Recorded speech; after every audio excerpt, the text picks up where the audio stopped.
ॐ हरे अज्ञानतिमिरान्धस्य ज्ञानाञ्जनशलाकया चक्षुरुन्मीलितं येन तस्मै श्रीगुरुवे नमः।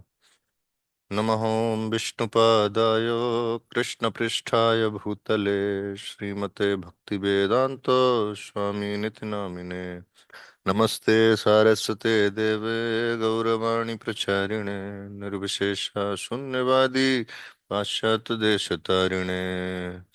वाञ्छाकल्पतरुभ्यश्च कृपा सिन्धुभ्य एव च पतितानां पावनेभ्यो वैष्णवेभ्यो नमो नमः। जय श्री कृष्ण चैतन्य प्रभु नित्यानंद श्री अद्वैत गदाधर श्रीवासादि गौर भक्तवृंद। हरे कृष्ण कृष्ण कृष्ण हरे हरे, हरे राम राम राम हरे हरे। आप सभी का बहुत बहुत स्वागत है आज के इस प्रातःकालीन श्रीमद् भागवतम सत्र में। और हरे कृष्णा प्रभु जी, दंडवत प्रणाम। जी, जी और माता जी, हरे कृष्ण। प्रभु जी कल प्रभु जी ने कहा था कि सभी भक्तों को बोल देंगे कि डू नॉट डिस्टर्ब मोड पे सारे लोग अपना फोन कर लेंगे क्लास के टाइम। वो प्रभु जी ने अपने क्लास के लिए कहा था माता जी, प्रभु को करने दीजिए अपने उसके से। ठीक आप है। प्रभु स्टार्ट कर दीजिए। हरे हरे कृष्णा। कृष्णा। प्लीज बीच में अगर प्रभु कर रहे हो तो प्लीज कोई डिस्टर्ब ना करे, हरे कृष्णा बोल के। सॉरी टू से दिस। ठीक है, हरे कृष्ण। तो हम लोग आज चर्चा करने वाले हैं। थोड़ा पहले तो हम पिछले वर्ष पे ही चर्चा करेंगे जो कल हम लोगों ने थोड़ा सा देखा था, उसी वर्ष को आज एक बार फिर से देखेंगे।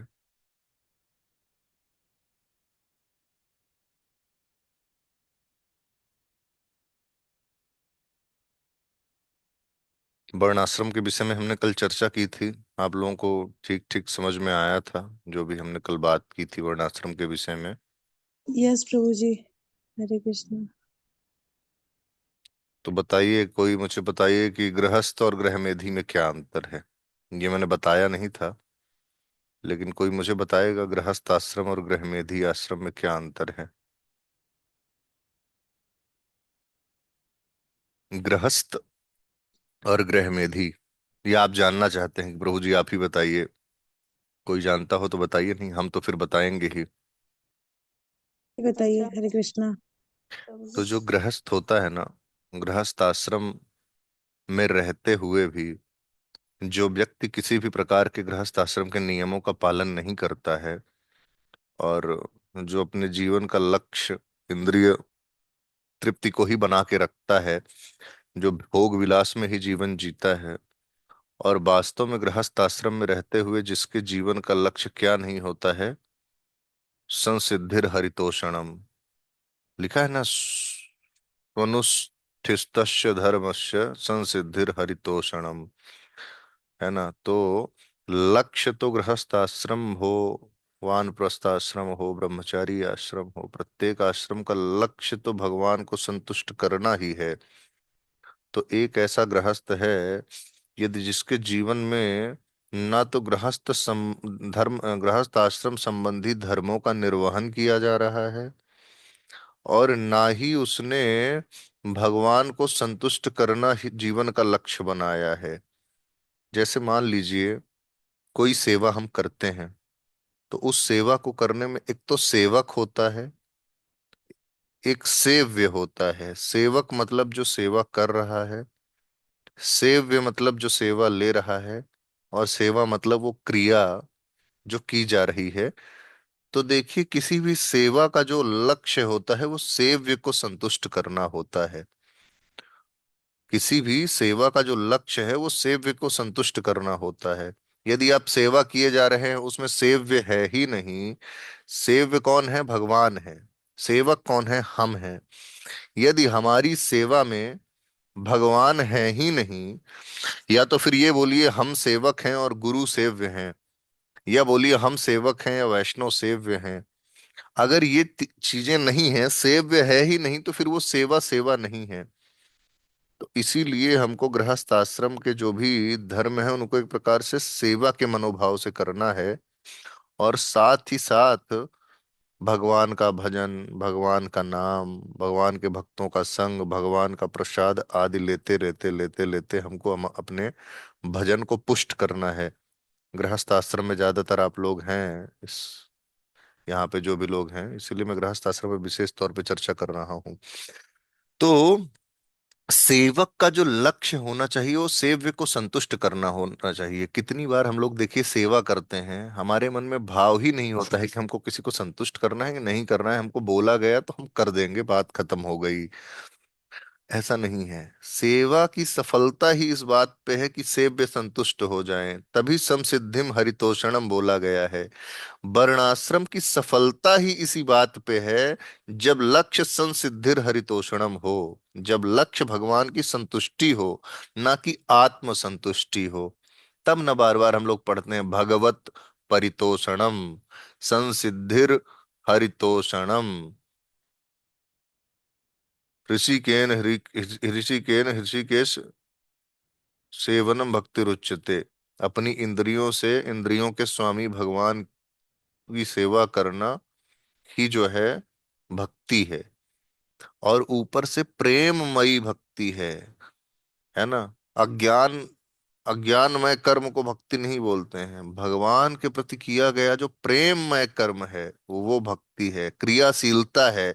खाली बैठ के चिंतन मनन नहीं है, केवल एक्टिविटी है ना। तो इसीलिए हमको समझना है कि जो वर्णाश्रम गृहस्थ आश्रम में है आप लोग, उस वर्ण एक आश्रम है वर्णाश्रम के अंदर, उसका जो लक्ष्य है वो भगवान को संतुष्ट करना है। लक्ष्य से अगर कोई भटक गया तो फिर श्रम भी केवलम रह जाएगा, फिर केवल व्यर्थ का श्रम रह जाएगा, फिर वो गृहस्थ गृहमेधी आश्रम हो जाएगा। यदि आत्म संतुष्टि के लिए हम सब कुछ कर रहे हैं, बच्चे कर रहे हैं अपनी आत्म संतुष्टि के लिए, पत्नी का संग कर रहे हैं अपनी आत्मतुष्टि के लिए, भोजन कर रहे हैं मात्र अपने इंद्रियों को सुख देने के लिए, टीवी सिनेमा देखने में जीवन बिता रहे हैं, है ना, अनेक अन्य अन्य प्रकार के पाप पूर्ण कर्मों में लिप्त हैं, तो हम गृहस्थ नहीं हैं, गृह मेधी हैं।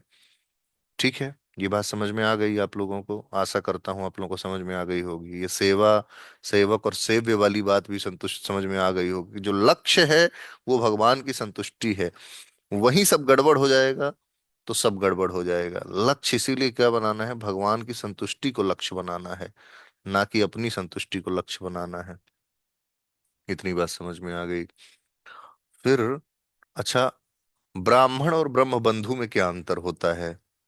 ब्राह्मण और ब्रह्म बंधु में क्या अंतर होता है, आप लोगों को पता है क्या? मैं तो बताऊंगा ही, अगर कोई बोलना चाहे, किसी को कुछ आइडिया हो कि ब्राह्मण और ब्रह्म बंधु में क्या अंतर होता है तो वो बता सकता है आप में से। हरे कृष्ण प्रभु जी, पंचांग जी, प्रणाम। प्रणाम माता जी। प्रभु जी, ब्राह्मण जो अपने कर्म से भी ब्राह्मण के जो गुण है उनका पालन करता था तो ब्राह्मण कहलाएगा।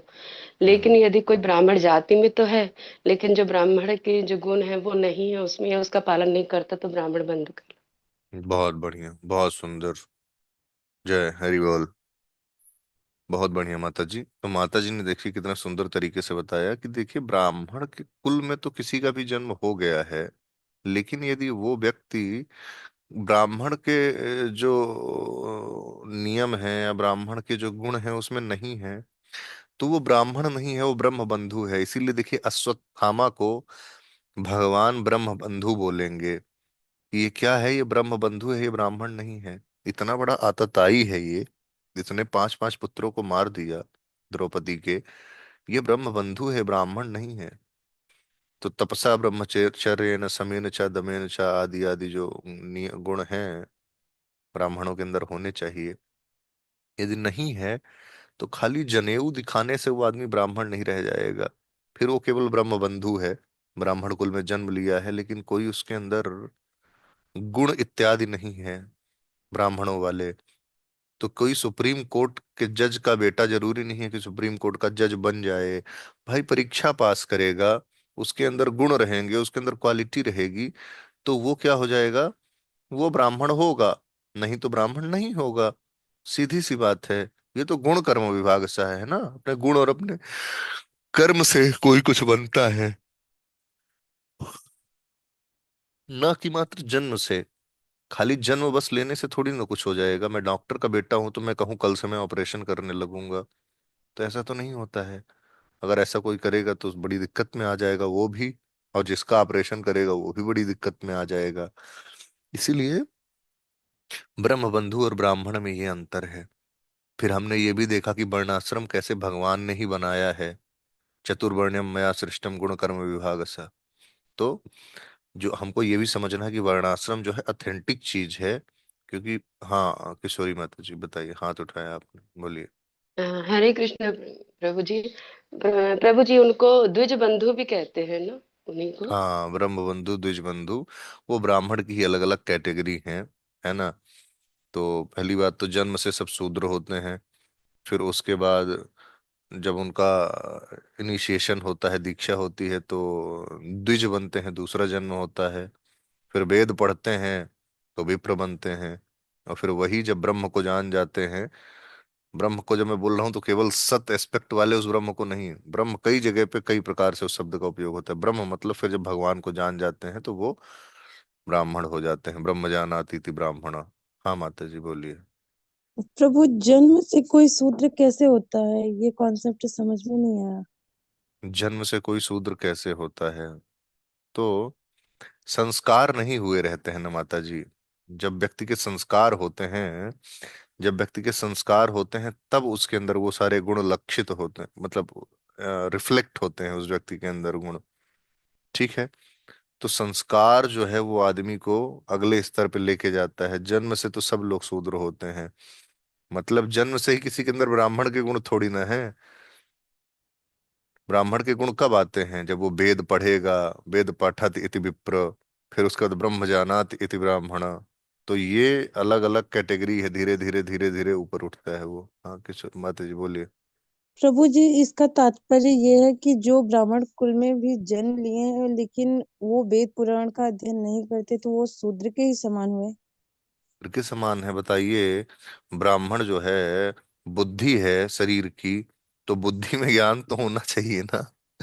शरीर में, शरीर का उदाहरण लेते हैं तो बोलते हैं कि ब्राह्मण बुद्धि है, जो क्षत्रिय है वो हाथ है, जो वैश्य है वो जंघाएं हैं, और जो, या जो भी है, और चरण जो हैं वो हमारे शूद्र हैं। तो हमारा जो ब्राह्मण है, अगर वो हेड है तो हेड में बुद्धि विवेक ये सब होना चाहिए। पैदा होते ही तो विवेक नहीं होता किसी के अंदर, कि होता है? और खासकर आध्यात्मिक विवेक तो नहीं होता है।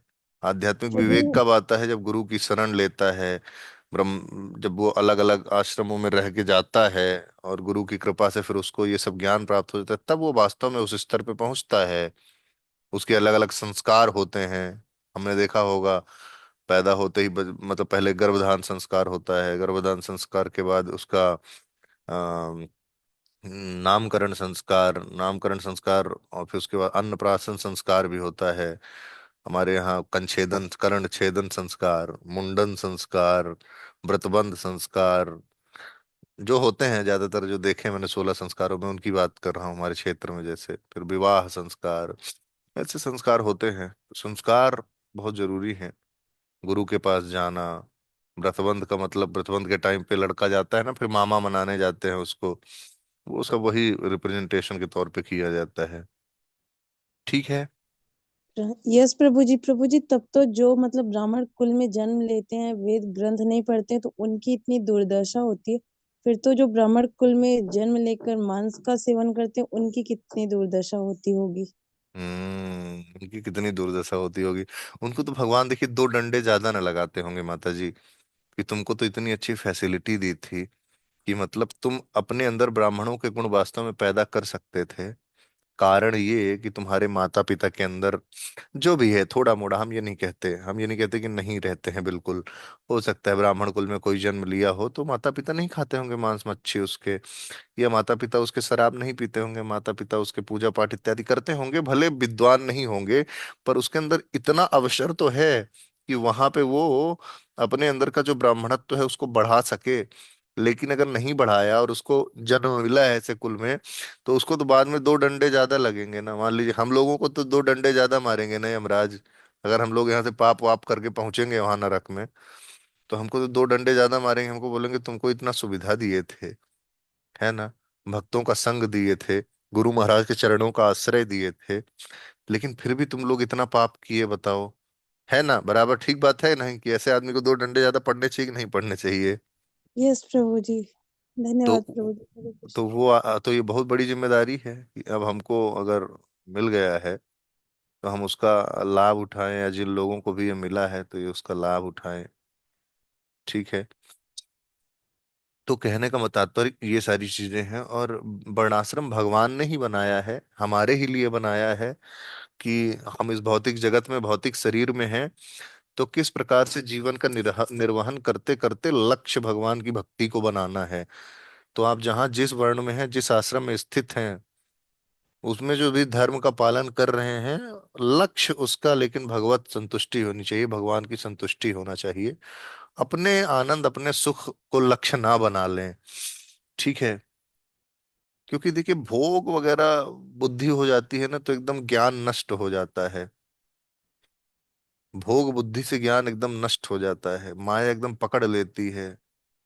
कृष्ण भूली से ये भोग वांछा करे, निकटस्थ माया तारे झपटिया धरे। झट से पकड़ती है माया फिर, भोग वांछा करने से। तो कृष्ण सूर्य सम माया अंधकार, जहाँ कृष्ण तहाँ नहीं माया अधिकार। जहाँ कृष्ण है वहां माया का अधिकार नहीं है, और जहाँ माया का अधिकार आ गया वहां कृष्ण कहाँ से आएंगे फिर। कृष्ण को पीठ नहीं दिखानी है, हमेशा कृष्ण को अपनी आंखों से देखते रहना है, कृष्ण को विस्मरण नहीं करना है। जो भी कर रहे हैं, हमारे एक रिलेटिव थे, वो गाते रहते थे, सुबह सुबह उठते थे, गाय 4 बजे उठ जाते थे, गाय को भूसा वगैरह देते रहते थे, गाय को इधर से बाहर सार से बाहर निकाल के बांधते थे। तो ये सब करने की प्रक्रिया में वो सुबह सुबह गाते रहते थे, ऐसन जिभिया कौने काम जो ना सुमिरे राधे श्याम, ऐसन जिभिया कौने काम जो ना सुमिरे राधे श्याम। हरे कृष्णा कृष्णा कृष्णा हरे हरे, हरे राम राम राम हरे हरे। ऐसे ही गाते रहते थे। राम नाम सो अंक है। हाँ, राम नाम सो, और क्या गाते थे वो, बोलते थे राम नाम सो अंक है, सब साधन है सून, बाकी के सब साधन शून्य जैसे हैं। राम नाम सो अंक है, राम नाम अंक के समान है और सब साधन शून्य है। राम नाम सो अंक है और सब साधन शून्य। अंक गए कुछ हाथ नहीं, अंक रहे 10 गुण। अंक अगर निकल गया, एक निकल गया, तो कितने भी जीरो ऐसे लगे हुए हैं, अंक गए कुछ हाथ नहीं, एक गए कुछ हाथ नहीं, नाम गए कुछ हाथ नहीं, भजन गए कुछ हाथ नहीं। नाम रहे 10 गुण। और नाम अगर है, भगवान का नाम कर रहे हैं, हरे कृष्ण महामंत्र का जप कर रहे हैं, तो जो साधन है सब 10 गुने हैं। तो वर्णाश्रम वगैरह जो साधन हैं, वो 10 गुने तभी हैं जब लक्ष्य क्या हो, एक एक जो है वो लक्ष्य रहे, भगवान जो है वो लक्ष्य रहे। अब एक ही हटा दिया, भगवान की संतुष्टि के लक्ष्य को हटा दिया, तो फिर तो सब जीरो ही है। आप किसी भी वर्ण में है, किसी भी आश्रम में है, कुछ भी कर रहे हैं, तो फिर तो सब टाइम पास है। आ रही है हमारी बात, समझ में आ रही है ना आप लोगों को? हम्म। यस प्रभु जी। यस प्रभु जी, आ रही है, हरे कृष्णा। प्रभु जी आ रही है। हरे कृष्णा। ठीक है, नरेंद्र प्रभु, कृष्ण देवी माता जी, प्रिया गौरांगी माता जी, ये लोग हमारे बहुत एक्टिव पार्टिसिपेंट्स हैं।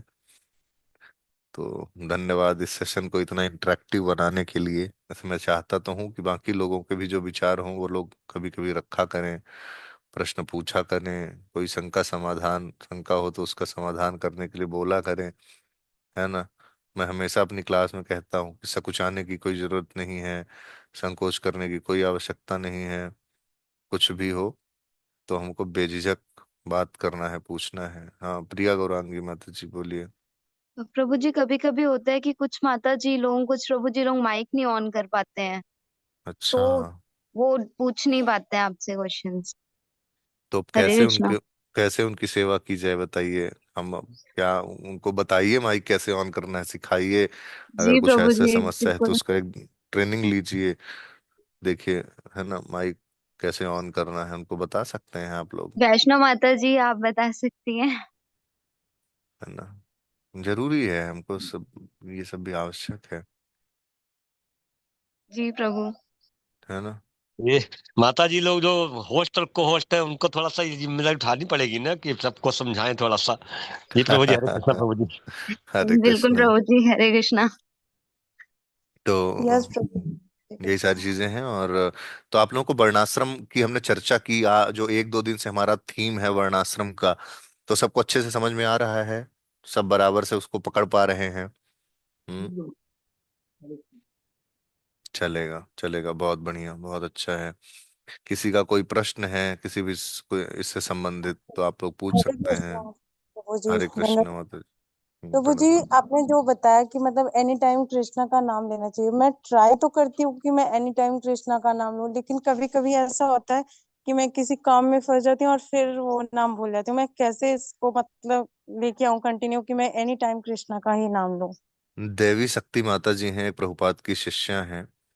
तो उन्हें प्रभुपाद ने कहा था कि चैन 24/7, 24 घंटे और सातों दिन भगवान का नाम लीजिए। तो उनने कहा कि 24 घंटे और सातों दिन भगवान का नाम लेना, भगवान का कीर्तन करना, इसका मतलब ये नहीं कि अपने बीड बीड पे ही हमेशा जप करना। 16 माला, 32 माला यथा संभव जितना है वो अपने जप माला पे जप करिए। उसके अलावा उन्होंने कहा कि यदि मैं भगवान के नाम का प्रचार कर रही हूँ तो भी मैं कीर्तन ही कर रही हूँ, एक प्रकार से वो भी कीर्तन ही है। यदि मैं कथा दे रही हूँ, कथा कर रही हूँ, तो भी एक प्रकार से कीर्तन ही है। यदि मैं कृष्ण प्रसाद पा रही हूँ तो वो भी एक प्रकार से कृष्ण कीर्तन ही है। यदि मैं कृष्ण चिंतन कर रही हूँ कृष्ण की कथाओं का, तो भी वो कृष्ण कीर्तन ही है। यदि मैं कृष्ण के विग्रह का दर्शन कर रही हूँ तो वो भी एक प्रकार से कृष्ण कीर्तन ही है। तो कहने का मतलब ये है कि जरूरी नहीं है कि आप 24 घंटे हरे कृष्ण कृष्ण कृष्ण हरे हरे, हरे राम राम राम हरे हरे आप कर पाए। अब मैं ऑफिस में बैठा हूं, नहीं कर सकता, पर हमारा कम से कम स्मरण, मैंने आपको ये सब बताया था ना कि पहले हमको ऐसे काम नहीं करने हैं जिसमें हमारी चेतना पूरी तरीके से लग जाए कि हमको कृष्ण का स्मरण करने का अवसर ही न प्राप्त हो पाए। माताओं के लिए तो बहुत आसान है कृष्ण का स्मरण करना, काम करते करते, अगर वो नौकरी चाकरी नहीं करती हैं या कोई ऐसे कार्य में नहीं है जहाँ पे पूरा उनका एकदम समय लग जाता है, जैसे कुकिंग कर रही हैं तो कथा लगा दीजिए, क्या दिक्कत है। आप कुछ और काम कर रही हैं तो कुछ कथा लगा दीजिए, क्या समस्या है, कर सकते हैं, इतना तो कर सकते हैं माता जी, है ना, कीर्तन लगा दीजिए। यस प्रभु जी। प्रभु जी, जैसे मैं रीडिंग करती हूँ या कोई और काम करती हूँ, रीडिंग करती हूँ, तो उस टाइम मैं स्टार्टिंग में तो बोलती हूँ कि ये मैं कृष्णा के लिए कर रही हूँ, अपने लिए कुछ नहीं कर रही हूँ, लेकिन रीडिंग करते करते मैं उसी में खो जाती हूँ और कब टाइम निकल जाता है, कब 2 बज जाता है, 2:30 बज जाता है रात के, पता ही नहीं चलता उस टाइम पे। रीडिंग रीडिंग मतलब पढ़ाई लिखाई, अपना परीक्षा एग्जाम से संबंधित यस पढ़ाई, कि ये कृष्णा कॉन्शियस पढ़ाई। प्रभु जी, एग्जाम से संबंधित तो पढ़ाई तो ठीक है, वो मुझे भी अच्छा है, वो भी आप अच्छा है, उसको करिए, उसको मां मनुस्मर युद्ध चाह, आपको ये तो करना पड़ेगा। वो करते करते भी आपको ये रहना चाहिए किसके लिए पढ़ रही हूँ मैं। भगवान ने कहा है स्टूडेंट का जीवन का, जो स्टूडेंट जीवन में पठन पाठन होना चाहिए। तो वर्तमान समय, वर्तमान व्यवस्था के हिसाब से आप पढ़ाई कर रही हैं। कृष्ण फर्स्ट क्लास थे, आप भी फर्स्ट क्लास बनिए, 64 दिन में सब कुछ सीख लिया भगवान ने। तो आप भी अच्छे से मेहनत करिए, तो उसमें कुछ वो दोष नहीं है माता जी, है ना। उस समय ऐसा नहीं सोचना है कि हम कृष्ण का स्मरण नहीं कर पा रहे हैं, कर पा कुछ। आप ऐसा कर सकती हैं, भगवान का फोटो अपने टेबल पे रखिए, पढ़ रहे हैं तो सामने ऑल्टर एक छोटा सा बनाइए, एक बढ़िया भगवान का सुंदर वो रखिए कि आपकी दृष्टि भगवान की तरफ भी जाए, है ना। और मैं कभी कभी क्या करता हूँ, जब काम करता हूँ पढ़ता हूँ, तो मैं बहुत स्लो वॉल्यूम में प्रभुपाद का वो बजा देता हूँ, हरे कृष्ण कृष्ण कृष्ण हरे हरे, हरे राम राम राम हरे हरे। अपना काम करता रहता हूँ, धीरे धीरे उस पे उतना ध्यान नहीं जाता फिर, पर वो कम से कम थोड़ा थोड़ा बचता रहता है, चेतना में जाता रहता है, मतलब थोड़ा स्पिरिचुअल माहौल बना के अपना पढ़ाई भी करता हूँ मैं, तो फिर थोड़ा ऐसे करके कर लेता हूँ। तो आप भी इस तरीके से कर सकती हैं। फिर पाँच प्रभु दस मिनट का ब्रेक ले सकती हैं, पढ़ती हैं तो आधे घंटे के बाद, आधे घंटे के बाद जाके एक माला जप कर सकती हैं। लगातार पढ़ना भी नहीं चाहिए कि 3 घंटे बैठी हैं तो पढ़ते ही जा रही हैं। बीच में थोड़ा ब्रेक भी मिलना चाहिए आंखों को, शरीर को। थोड़ा आधा घंटा पढ़ाई करिए, फिर थोड़ा वॉक करके एक माला जप कर लीजिए भगवान का। फिर भगवान का स्मरण करिए कि हे भगवान मुझे बुद्धि दीजिए। आप ही तो बोलते हैं कि ज्ञानम अपोहनम चा। तो मैं आपकी कृपा से जिससे ये अच्छे से पढ़ पाऊं, उस पे भी बहुत कृतज्ञता, भगवान की कृपा याचना हमको करनी चाहिए। जो भी कार्य हम कर रहे हैं, भगवान से प्रार्थना करके उसको पढ़ना चाहिए, है ना।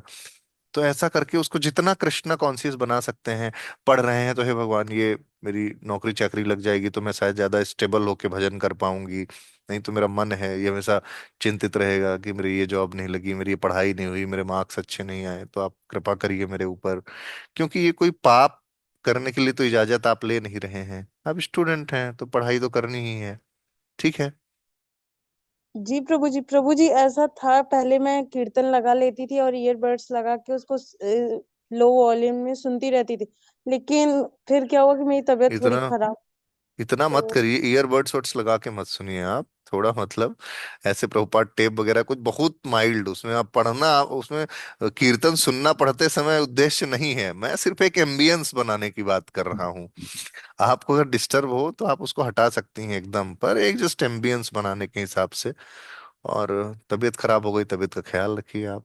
और समय हो गया है, प्रभु जी आ गए हैं। धन्यवाद तो प्रभु जी। आगे की चर्चा प्रभु जी करेंगे। हरे कृष्णा, दंडवत हरे प्रणाम। कृष्ण प्रभु हरे जो जी। कृष्णा प्रभु जी, धन्यवाद, प्रणाम।